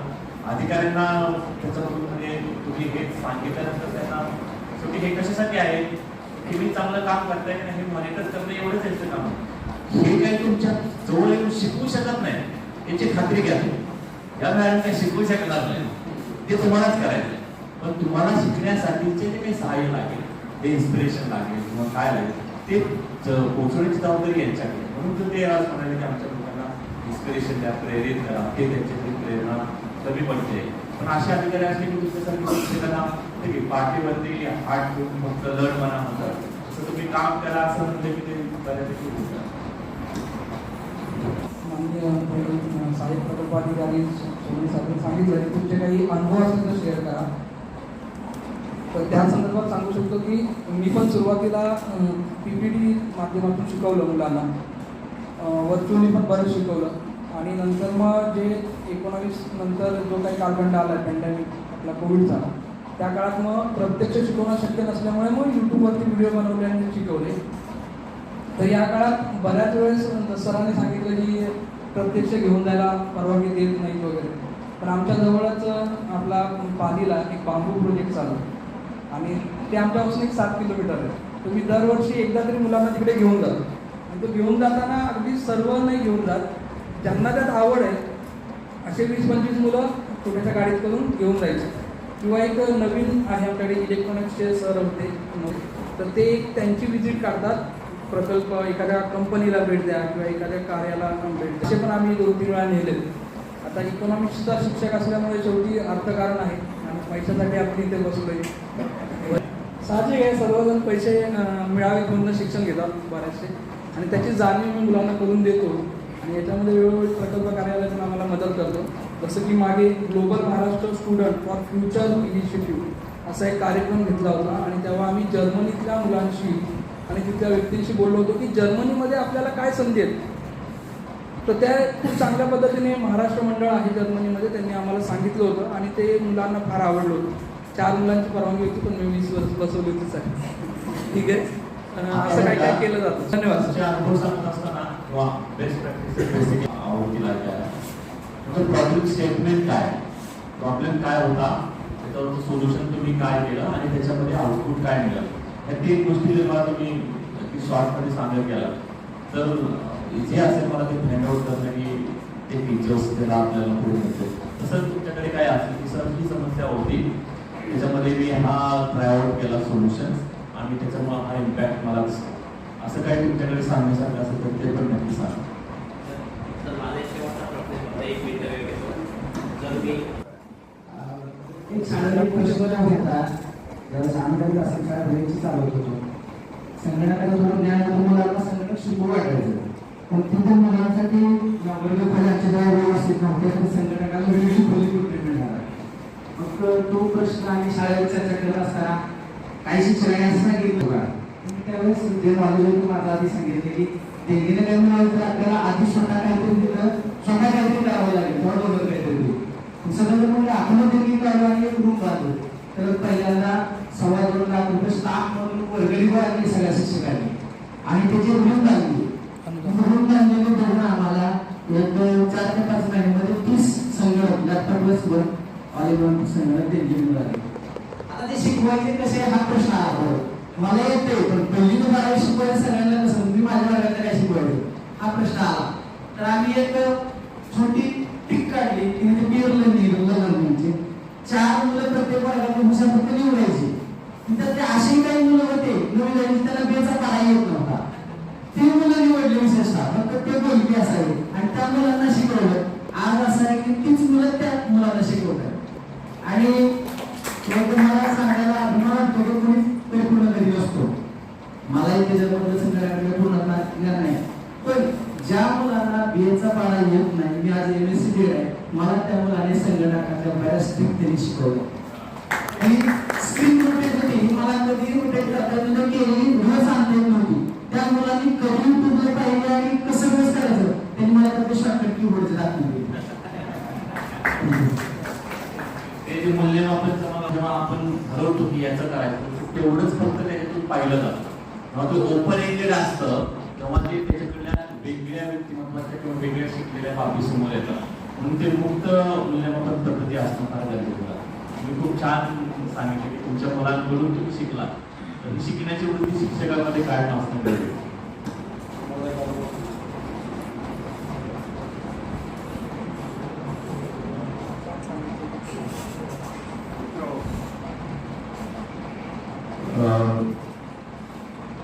जेवढा 100% तुम्हाला ओळखतात, काही ओळखत नसतील तर मी तातडीनेच मुख्याध्यापक शासकीय शाळा बोलतो.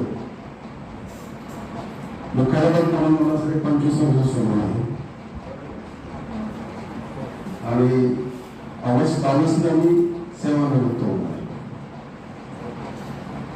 मुख्याध्यापक म्हणून या प्रकल्पात मी 20/6/97 या ठिकाणी आलो. पहिली शाळा माझ्या निहाळा आणि ज्यावेळेस मी निहाळा आलो त्यावेळेस आमचे अधिकारी IAS अधिकारी होते सुनंद कुमार बागडे साहेब. किती लोक बागडे साहेब ओळखतात? ठराविक होते. बागडे साहेब असे होते त्यावेळेस आमच्या फिरोज साहेबांकडे जिप्सी होती. जिप्सी अशी दुनियाला लावून द्यायची आणि त्यांचं मेमरी अशी होती, एकदा जर शिक्षक पाहिला मुख्याध्यापक पाहिला त्याने 10 गुण राहिला. अशा पीओ साहेबांच्या हाताखाली आम्ही काम केलेलं आहे. मॅडम आले, मॅडम पण शिस्तप्रिय आहे, परंतु मुख्याध्यापकाला जर स्वातंत्र्य दिलं, स्वातंत्र्य म्हणजे भ्रष्टाचारच नाही, भ्रष्टाचार स्वातंत्र्य नाही, त्याच्या शाळेमध्ये चांगले सगळे जे काही कार्यक्रम आहेत घेण्याचं स्वातंत्र्य त्यांनी दिलेलं आहे आम्हाला. मुख्याध्यापकांना आता जयश्री म्हटलं, जयश्री माझ्या मित्राची मुलगी माझी मुलगीच आहे की मुख्याध्यापक स्वातंत्र्य देत नाही. माझे सहकारी शाळा या ठिकाणी बसलेले आहेत. फक्त मुख्याध्यापकांनी कामाचं कोणतं काम कोणत्या शिक्षकांकडून करून घेणं हे जर घेतलं तर शाळा कुठल्याही बाबतीत पांढर न होता सुरळीत आणि चांगली चालेल. आणि आजही माझ्या शाळा तशीच चाललेली आहे. चांगला मुख्याध्यापकांनी एकच स्टिक केली. एक्सपेक्ट करत होतो की कोणीतरी विचारेल मला काय प्रश्न चालला नाही म्हणून आता आपण करतो. तुम्ही खूप चांगलं काम करताय. एक मुलांपासून पीअर लर्निंग तुमच्यामध्ये पण चालू आहे आणि तुम्ही चांगल्या गोष्टी शेअरिंग पण करताय. तर 2-3 गोष्टी त्यातून दिसल्या की तुम्हाला काही असं इथं पारतंत्र्य ठेवल्यासारखं असं वाटतंय मला. तर ते फ्रीडम काय स्वतःमध्ये क्लासरूममध्ये प्रत्येकाला फ्रीडम असतं हे लक्षात घ्या. मुख्याध्यापकांसाठी लिडरशिप डेव्हलपमेंट कोर्सेस आमच्या स्टेट गव्हर्नमेंटने एज्युकेशन डिपार्टमेंटला दिले होते. केंद्र प्रमुख KPLP प्रोग्राम राबवला, केंद्र प्रमुख लिडरशिप डेव्हलपमेंट प्रोग्राम तो एक राबवला आणि मुख्याध्यापकांसाठी लिडरशिप डेव्हलपमेंट प्रोग्राम राबवला होता की कसं तुम्ही लीडर असलं पाहिजे. मुख्याध्यापक लीडर लीड करतो 11 जणांच्या 10 जणांच्या टीमला 25 जण. तर ते तुम्ही ट्रेनिंग घेतलं तर तुमच्यामध्ये ते बदल दिसते. दुसरं सांगायचं काय होतं मला की about the process of global teacher prize तुमच्या मनामध्ये ती इच्छा निर्माण होणं किंवा 7 कोटी घ्यायचे नाही तुम्हाला. मग थोडं त्याच्याबद्दलच मला सांगायचं होतं की हा जो पुरस्कार आहे हा दरवर्षी दिला जातो. 2013-14 पासून सुरुवात झाला. तो युनेस्को आणि लंडनची वारकी फाउंडेशन यांच्याकडून दिला जातो. तर तुम्ही कंटिन्युअसली ग्लोबल टीचर प्राइज.org या वेबसाईटला मॉनिटर करा, लक्ष ठेवा त्याच्यावरती. तर फेब्रुवारी-मार्चमध्ये नॉमिनेशन्स ओपन होतात. आता या वर्षी ते संपले ना, कालच तो विनर जाहीर झाला. तर मार्च-एप्रिलमध्ये जाहीर होतं नॉमिनेशन्स. 3-4 महिन्यापर्यंत नॉमिनेशन चालतात. तर तुम्ही स्वतःला नॉमिनेट करू शकता, स्वतःच नॉमिनेट होऊ शकता किंवा दुसऱ्या कोणी तर तुम्हाला नॉमिनेट करू शकतो. 2 प्रोसेस असतात. तर त्याच्यासाठी पहिल्या स्टेजमध्ये 10 प्रश्न असतात. 10 आणि त्या 10 प्रश्नांची उत्तरं तुम्हाला ठराविक शब्द मर्यादेमध्ये द्यायची असतात. तो पहिला महत्त्वाचा प्रश्न असतो की तुमचं टीचिंग बॅकग्राऊंड, तुम्ही का आलात, काय काम केलं, काय प्रॉब्लेम फेस केले, तुमचं इनोव्हेशन्स काय आहे, तुमची टीचिंग मेथोडॉलॉजीज काय आहे, इम्पॅक्ट काय आहे आणि स्टुडंटमध्ये काय काय बदल झाले, स्टुडंटमध्ये काय म्हणजे सक्सेस तुम्ही अचीव्ह केले. हे पहिला प्रश्न 800 शब्दांचा असतो. आणि पुढचे जे 9 प्रश्न आहेत तर ते याच प्रश्नाचे उपभाग आहेत 300 शब्दांचे. म्हणजे दुसरा प्रश्न असतात की तुमच्या प्रॉब्लेम्स बद्दल सांगा. म्हणजे असं नाही सांगायचं मुख्याध्यापक मला शिकवू देत नाही वगैरे, असे प्रॉब्लेम नाही. जेन्युअनली कोणता प्रॉब्लेम तुम्ही ऍड्रेस करता. जसं मी सांगितलं माझ्यासोबत 3 टार्गेट्स प्रॉब्लेम्स होते की पहिला पॅरेंट्स इंडिफरन्स, पालकांची अनास्था होती. सेकंड अटेंडन्स बिलकुलच नव्हता. आणि थर्ड होता तो क्वालिटी एज्युकेशन प्रोव्हाइड करणं. असे 3 प्रॉब्लेम्स तुम्हाला त्याचं बॅकग्राऊंड घेऊन सांगावं लागतं. ते प्रॉब्लेम्स नंतर तिसरा प्रश्न येतो की त्याच्यावरती तुम्ही सोल्युशन्स काय प्रोव्हाइड, काय तुमचं नेमकं इनोव्हेशन याच्यासाठी तुम्ही सबमिट करता. त्याच्यानंतर तुम्हाला तुमच्या कम्युनिटीबद्दल सांगायचं असतं. तुम्ही ज्या बॅकग्राऊंडमध्ये काम करता तिथल्या कम्युनिटीबद्दल सांगा, तिथले काय प्रॉब्लेम्स आहेत, कशी पद्धतीचं आहे. पुढचा प्रश्न राहतो की तुम्ही टीचिंग प्रोफेशनसाठी काय केलेलं आहे. म्हणजे माझं प्रोफाईल बघायला गेलं तर मी रायटर आहे. मी अनेक वृत्तपत्रांमध्ये राईटअप करतो. मी डिबेट शोमध्ये पार्टिसिपेट होतो. मी शिक्षकाचे ट्रेनिंग प्रोग्राम ऑर्गनाईज करतो. तो टीचिंग प्रोफेशनचा डेव्हलपमेंट होण्यासाठी तुमचं काय कॉन्ट्रीब्युशन आहे तो एक फार महत्त्वाचा मुद्दा असतो त्यांच्या दृष्टीने. तर पुढचा प्रश्न तो स्टुडंटचा आउटकम काय नेमकं तुमच्या मुलांनी अचीव्ह केलं तुमचा. तुमची मुलं कुठल्या कॉलेजमध्ये गेली, तुमच्या मुलांना कुठल्या कॉम्पिटिशनमध्ये प्राईज मिळालं, तुमचा मुलगा जसं त्यांनी सांगितलं की तो UPSC मध्ये पास आउट झाला किंवा MBBS डॉक्टर झाला, ते तुमचं मुलांचे अचिव्हमेंट तुम्ही सांगू शकता. नंतर असं तुम्ही कम्युनिटीसाठी काय केलं, समाजासाठी तुम्ही शिक्षक म्हणून काय काम केलं, हा एक महत्त्वाचा मुद्दा असतो जे तुम्हाला तिथं मांडावा लागतो. आणि शेवटचा प्रश्न असतो म्हणजे तुम्ही 7 कोटीचं काय करता. आणि मग या सगळ्यांचा गोषवारा ते अॅनलाइज करतात आणि मग त्याच्यावरती तुमची स्क्रुटिनी होऊन तुम्हाला इंटरव्ह्यूसाठी कॉल केलं जातं आणि इंटरव्ह्यू तुम्ही चांगल्या पद्धतीनं पास केला तर तुम्ही जगातल्या टॉप 50 टीचर्समध्ये निवडले जातात. तो पण एक खूप प्राईड मोमेंट आहे की तुम्ही जगातल्या 50 शिक्षकांमध्ये सहभागी होता. तर या 50 शिक्षकांमध्ये सहभागी होण्याच्या प्रोसेसमध्ये मी दोनदा अपयशी ठरलो. दोनदा मला यश मिळालं नाही म्हणून मी सांगतो की अपयशी व्हा, अपयशी व्हा, अपयशी व्हा. तर अपयशातून खूप काही शिकले की काय विनर होत आहे. पण ह्या टप्प्यातून जेव्हा टॉप 50 मध्ये येतात तिथून परत आता त्याच्या बॅकग्राऊंड चेक सुरुवात होते. म्हणजे तुमचा क्रिमिनल बॅकग्राऊंड आहे का, तुम्ही जी काही माहिती दिलेली असते ती तुमच्या नकळत चेक केली जाते. म्हणजे तुमच्या PO ऑफिसमध्ये त्यांचा कोणीतरी माणूस येईल, ती माहिती चेक करेल. तुमच्या मुख्याध्यापकांशी बोलून किंवा पत्रकाराच्या रूपात येऊन ती माहिती तुमच्याकडून काढून घेतलेली आहे, ती व्हेरिफिकेशन होतं. आणि मग परत एकदा इंटरव्ह्यूला तुम्हाला सामोरं जावं लागतं आणि तो इंटरव्ह्यू चांगल्या पद्धतीने तुम्ही दिला की मग तुम्ही टॉप 10 मध्ये सिलेक्ट होता.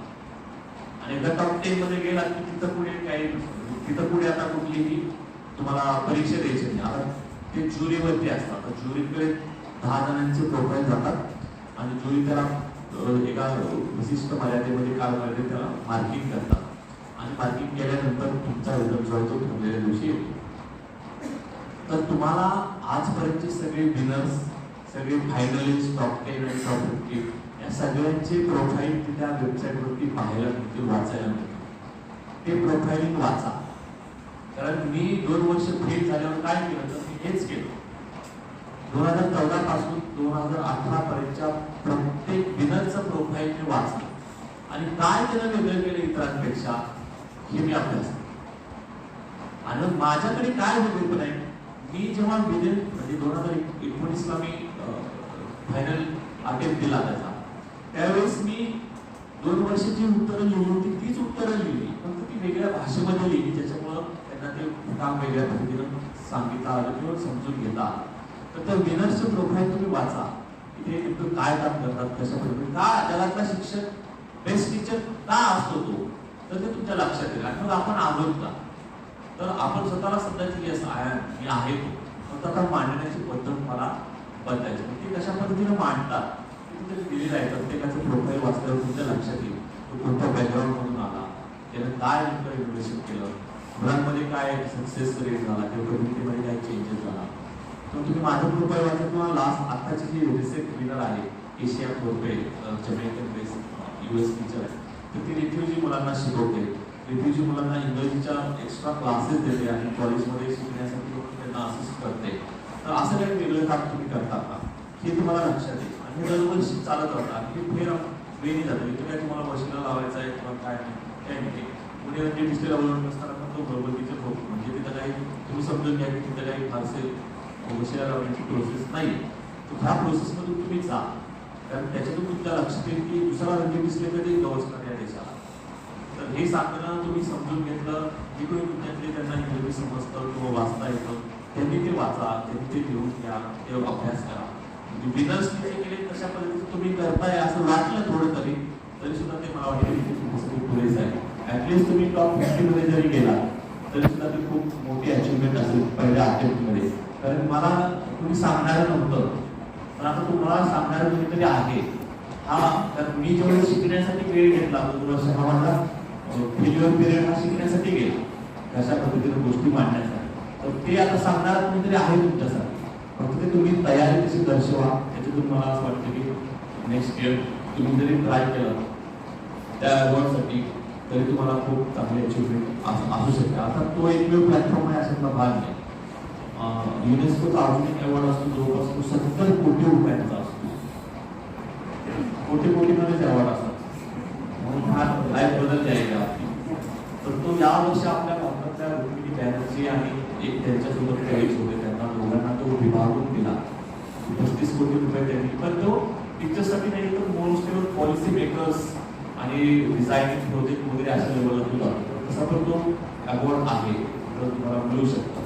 बाकीचे अवॉर्ड्स म्हणजे तुम्हाला पैसेच मिळाले असतील अवॉर्ड तर असं 2-4 अवॉर्ड तुम्हाला सांगितलं की तिथे तुम्हाला काय सांगावं, पण या विषयानंतर कलेक्टर म्हणून जातील, मग ते तुमच्या कोणाला तरी बोलवतील, या आमच्या शिक्षकांना मार्गदर्शन करा, CEO त्यांच्यासोबत तुम्ही त्यांना पण मार्गदर्शन करू तर तो एक इन्स्पिरेशनल पार्ट आहे.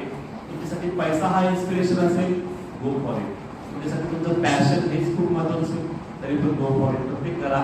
त्याच्यामुळे तुम्हाला मला परत एकदा गेले आणि तुझा ट्राय तुम्ही केला. ठीक आहे, एवढंच मला सांगा.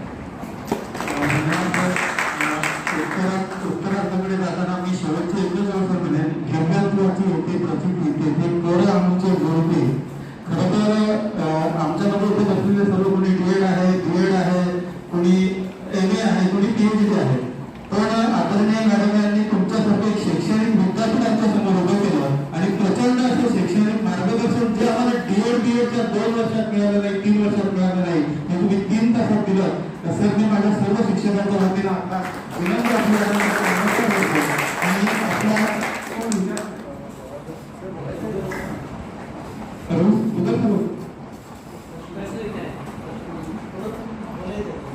अध्यक्षीय भाषणाच्या अगोदर फक्त काही थोडक्यात आपण मालवणा केंद्राची चौशाळा आहे. 5वी ते 10वी मी आश्रमशाळेचा विद्यार्थी आहे. कावळे आश्रमशाळेत मी 8वी ते 10वी शिकलेलो आहे. आणि सर, त्या आश्रमशाळांमध्ये 86 पासून मी शिकलो. पहाटे 4 वाजेपासून आम्हाला कवायती व्हायच्या. तर मला असं सांगायचे की आता मी ज्या शाळेमध्ये आहे, मी शनिवारी शुक्रवारी कंटिन्यू योगाची क्लास घेतो मुलांची. तर माझं असं एक इच्छा आहे की मुलांना एकाग्रता, मुलांचा जो आत्मविश्वास, मुलांचा शारीरिक आणि मानसिक विकास जर साध्य करायचा असेल तर माझी नम्र एक विनंती आहे, असं सूचित नाही करत, परंतु आश्रमशाळामध्ये पहाटे किमान 6 ते 7 किंवा 5 ते 6 या दरम्यान योगाची क्लास घ्यावेत असं मला वाटतं. आपल्या हातात एक विद्यार्थी घडलेले आहेत. आपण योगाच्या बाबतीत जी सूचना मांडलेली आहे, खरं तर आता जे प्रकल्प अधिकारी मॅडम इथे हजर झाल्यानंतर आपण एक ऍक्टिव्हिटी ग्रुप तयार केलेला आहे आणि या ऍक्टिव्हिटी ग्रुपच्या माध्यमातून आपण विद्यार्थ्यांना याबाबतचं सकाळच्या योगा व्यायाम हे सुरू केलेले आहेत. त्याचबरोबर आपल्याकडे क्रीडा शिक्षक आहेत, त्यांच्या माध्यमातूनही आपलं हे सुरू आहे. आपल्या सूचनेचं निश्चित स्वागत आहे. यापुढेही आपल्या सूचनेचं इम्प्लिमेंटेशन निश्चित होईल अशी अपेक्षा करूया. यानंतर कार्यक्रमाचे अध्यक्ष आदरणीय आयुषी सिंह मॅडम यांना विनंती करतो की आपण बोलू. मी सर्वप्रथम सर्वांना नमस्कार. मी जास्त काही बोलणार नाही कारण की टीचिंग आणि लर्निंग या प्रोफेशनबद्दल सगळ्यांना माझ्यापेक्षा जास्त एक्सपिरियन्स आहे. तर हे बघा एवढी की मी इथे तुम्हाला लेक्चर करेल बसून. माझी फक्त 2 महत्त्वाची सूचना आहे. पहिली अशी आहे की जे आमचे म्हणजे टर्म्स अँड कंडिशन्स म्हणतात किंवा जे सिस्टमची रिक्वायरमेंट्स आहेत त्याला त्या कंडिशन्सला तुम्ही नेगेटिव्ह लाईटमध्ये बघू नका. ते सिस्टम चांगला प्रमाणे फंक्शन करेल त्यासाठी आहे आणि त्या कंडिशन्सला वगळून जे काही तुम्हाला तुमची कल्पना आहे किंवा तुमचे कॉन्सेप्ट आहेत प्रकल्पतर्फे आणि मला खात्री आहे जी काही इतर शासकीय यंत्र आहे त्याच्यातर्फे तुम्हाला खूप पूर्ण स्वातंत्र्य आहे की तुम्ही त्याचा राबवून घ्या आणि एक्सपेरिमेंट करा. जे काही यश मिळालं आहे, जसे गुरुजींना मिळालं आहे किंवा इतर कोणाला बिना एक्सपेरिमेंट आणि मिस्टेक्स करे कोणाला यश नाही मिळत. तर तुम्हाला एक्सपेरिमेंट्स केला पाहिजे आणि भीती नाही वाटली पाहिजे की असं केला तर म्हणजे कोण काय म्हणे किंवा कोणी असं म्हणे की तुम्ही फेल झाला किंवा काय झालं. तुम्हाला एक्सपेरिमेंट केला पाहिजे आणि ट्राय अँड एरर मधून तुम्हाला काहीतरी चांगला एक मुलांसाठी एक उपक्रम राबवण्याची म्हणजे ही संधी तुम्हाला मिळेल. दुसरी अशी सूचना आहे की आता बरेच काही शिक्षक यांनी सांगितलं की त्यांनी अशाप्रमाणे चांगला एक उपक्रम केला आहे. तर गरज या आहे की आम्हाला या उपक्रमाला डॉक्युमेंट केला पाहिजे आणि त्यासाठी जसे गुरुजी म्हटला की प्रॉब्लेम स्टेटमेंट तुम्ही का इंटरव्हेन्शन केली आणि त्याचा काय आउटकम आहे ह्या फॉर्मॅटमध्ये तुम्ही ज्या केलं आहे त्याला डॉक्युमेंट करा आणि जे तुम्ही करणार आहे तुमच्या कामामध्ये त्याला पण डॉक्युमेंट करा आणि टीचिंग प्रोफेशनवर आणि समाज आणि कम्युनिटीवर त्याचा काय प्रभाव असणार आहे तुमची कल्पनामध्ये ते पण तुम्ही डॉक्युमेंट करा. याचप्रमाणे डॉक्युमेंट करण्याची प्रक्रिया तुम्ही आता चालू करा आणि या शैक्षणिक वर्षानंतर आम्ही सगळे कंपाईल करूया आणि त्याच्यामध्ये जे काही आम्हाला जास्त सर्वोत्तम वाटेल त्याचा आम्ही एक बक्षीस आणि अवॉर्ड पण देऊया. आणि एक राहिला माझा की आपके बिजी शेड्यूल से गुरुजी हमें टाइम दिया आणि स्वतः वो रेडी हुए कि आप में से 5 शिक्षक को मेंटर करेंगे, आगे तक उनकी हेल्प करेंगे. उसके लिए प्रकल्प कार्यालय आणि आदिवासी विभाग की तरफ से बहुत बहुत धन्यवाद.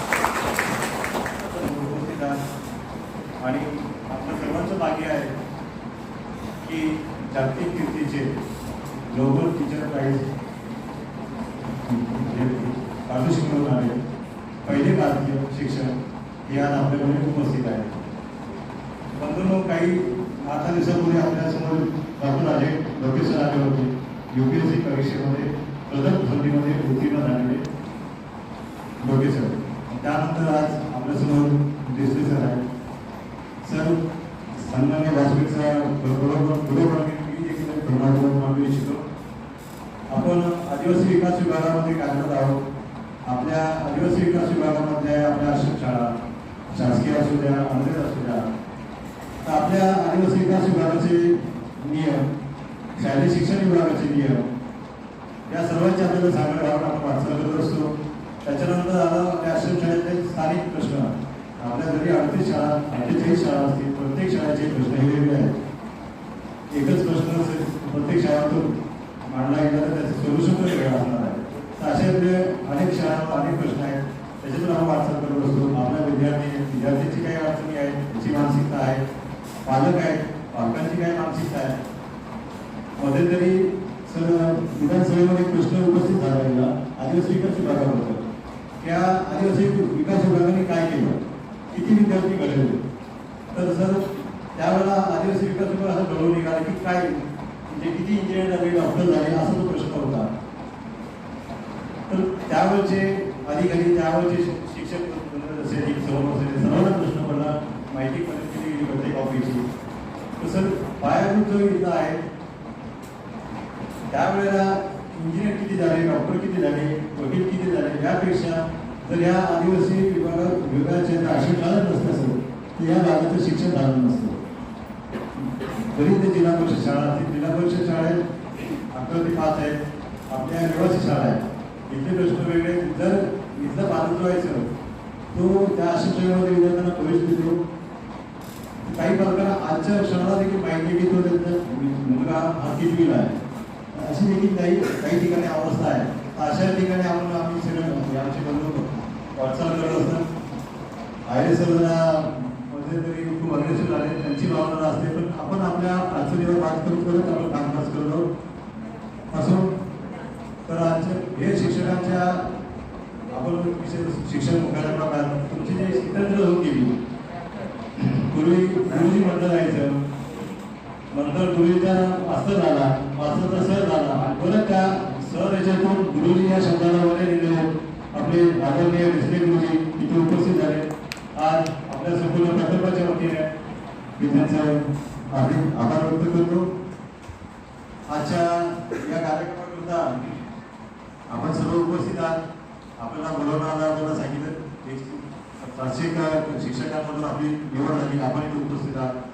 त्याबरोबर जिल्हा परिषद शिक्षक जे रवी बोलत सर आहेत ते इथे उपस्थित आहेत. त्यांच्यावर त्यांचे सहकारी इथे दुसरे चांगले साहित्यिक आहेत, उद्या त्यांना पाचारण केलेलं आहे लोके सर, ते इथे उपस्थित झाले. त्यांचाही मी आभार व्यक्त करतो. आपल्या वसतिगृहाचा विद्यार्थी आणि आज या प्रकल्प कार्यक्षम क्षेत्रामध्ये चांगला सामाजिक कार्यकर्ता ओळखला जातो, त्याचं चांगले ओळख आहे आणि पत्रकार म्हणून देखील तिथे वापरत आहे. आपल्या वसतिगृहाचा विद्यार्थी मनोज कांबळी हा इथे उपस्थित आहे, त्यांचेही मी आभार व्यक्त करतो.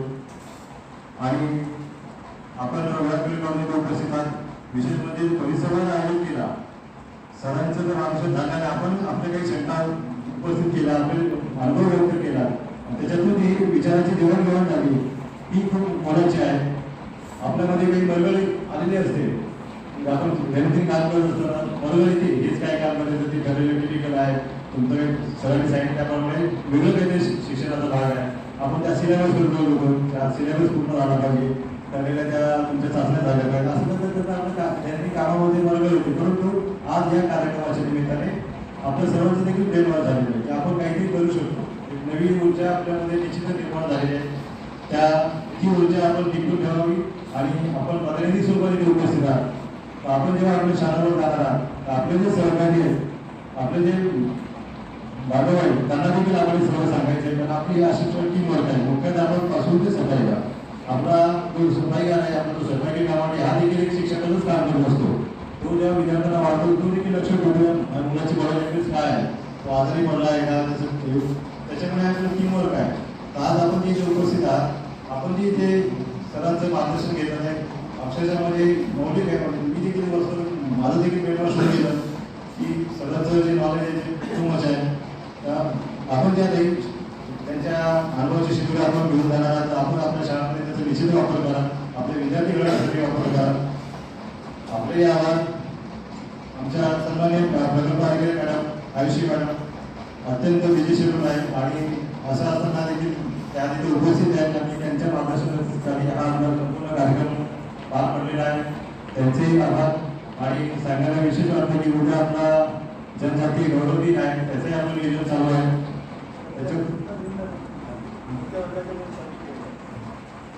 आपला जो सप्ताह सांगितलेला आहे केंद्र शासनाने जे जाहीर केलं आणि आपल्या आदिवासी विकास विभागाने जे जाहीर केले त्यानुसार हा प्रतिष्ठित सप्ताह म्हणून आपण आयोजित केलेला आहे म्हणजे करायचं आहे.